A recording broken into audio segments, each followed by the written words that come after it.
Hey everyone, welcome to today's Explainer.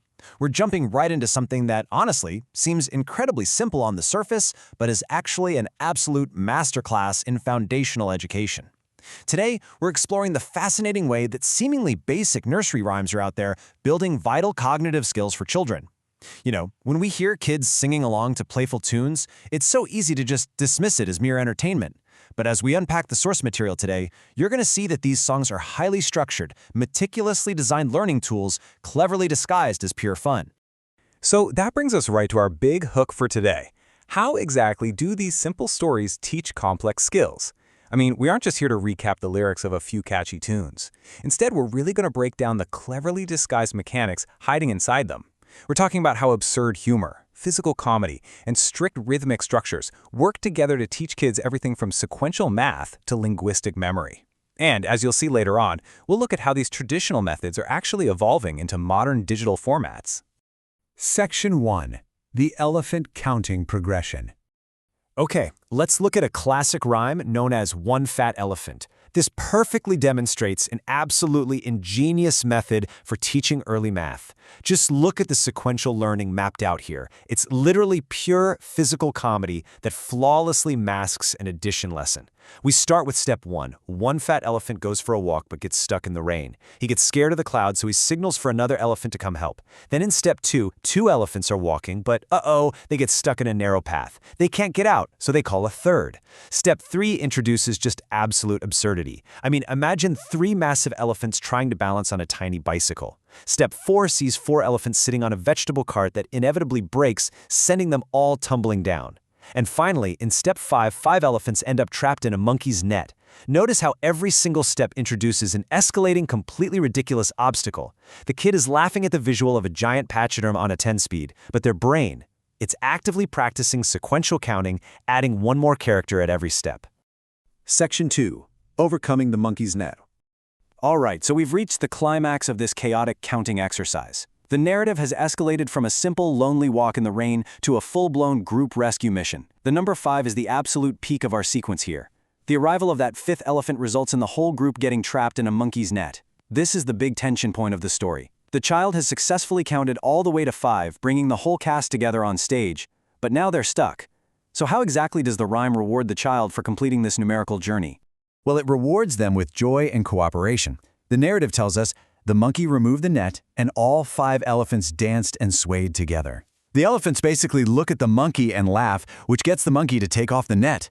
Once they're free, it perfectly illustrates a positive resolution. The child isn't just reciting numbers like a robot. They are experiencing a narrative where counting leads to this joyful, cooperative celebration. The dancing and swaying act as this built-in musical reward, totally cementing the number 5 in the kid's memory with a highly positive emotional association. Section 3. The Spinning Fan Lullaby. Now that we've mastered sequential counting, let's shift gears to a second rhyme from the source material. It's a lullaby called The Fan Spins Above. This piece moves totally away from mathematical progression and instead dives headfirst into abstract wordplay and comforting rhythms. The really crucial point here is that learning isn't always just about numbers, right? It's heavily reliant on memory and language acquisition. This lullaby uses the repetitive, almost hypnotic visual of a spinning fan on the ceiling to establish a comforting baseline.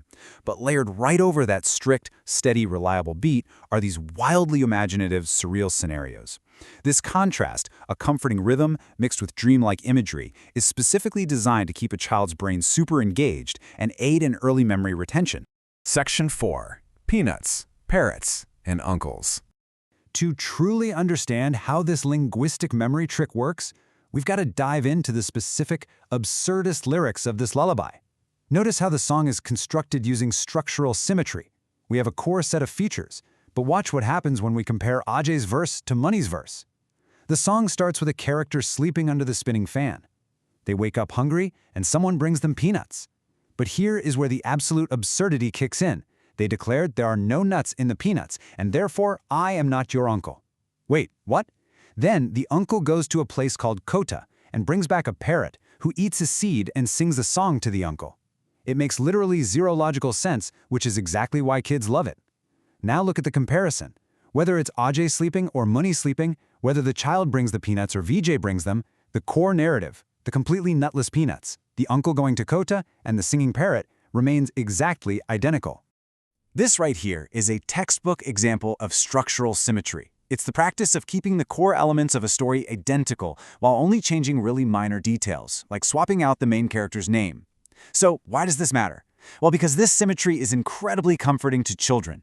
By repeating the wild, absurdist journey of the uncle and the parrot word for word in the second verse, it actually helps the child predict what's coming next. This predictive repetition is a huge foundational building block for memorizing linguistic patterns. Section 5. The digital learning transition. So, we've seen how traditional rhymes use narrative and rhythm to teach math and memory. Now, let's explore how these traditional passive listening experiences are transitioning into modern, interactive digital tools. The source material wraps up by highlighting a digital platform, the Apples and Bananas app. Just look at the diverse educational categories listed here. Children are no longer just listening. They are invited to actively play stories and songs, to engage with fast-paced puzzles and games, and to explicitly learn English, math, and colors.